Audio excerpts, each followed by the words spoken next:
అందరికి నమస్కారం. అందరికీ దసరా శుభాకాంక్షలు. దసరా దసరా అంటే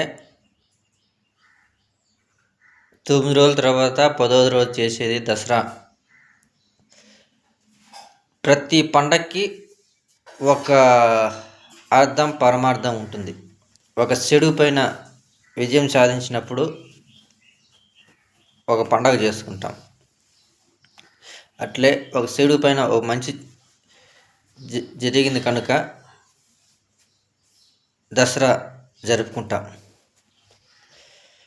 దసరా మంచిని కోరుతుంది, చెడుని తీసేస్తుంది.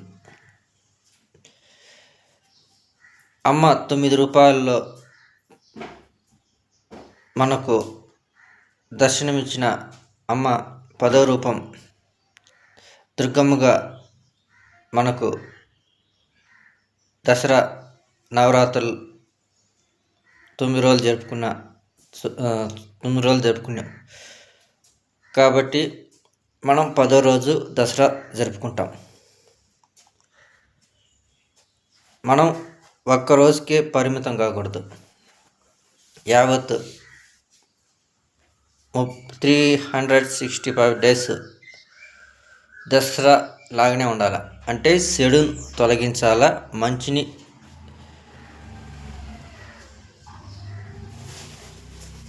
స్వీకరించాల.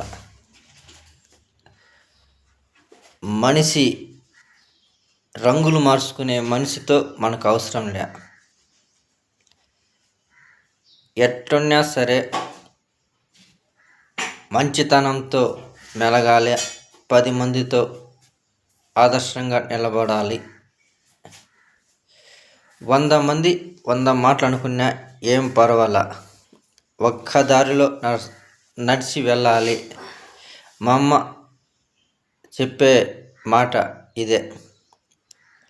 100 మంది అనుకునే మాటలు నువ్వు పట్టించుకోదు నాయనా, నీ దారి నీ గమ్యం నీది. ఆ 100 మంది ఏలి చూపించే వాళ్ళే నిన్ను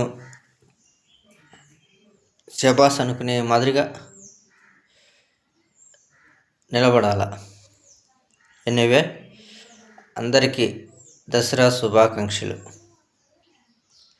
ప్రతి ఒక్కరికి దసరా శుభాకాంక్షలు తెలుపుతూ ఈ చిన్న నా లాంగ్ వీడియో చూడమని ప్రతి ఒక్కరికి విజ్ఞప్తి చేస్తూ షేర్ చేయండి, సబ్స్క్రైబ్ చేయండి, లైక్ చేయండి.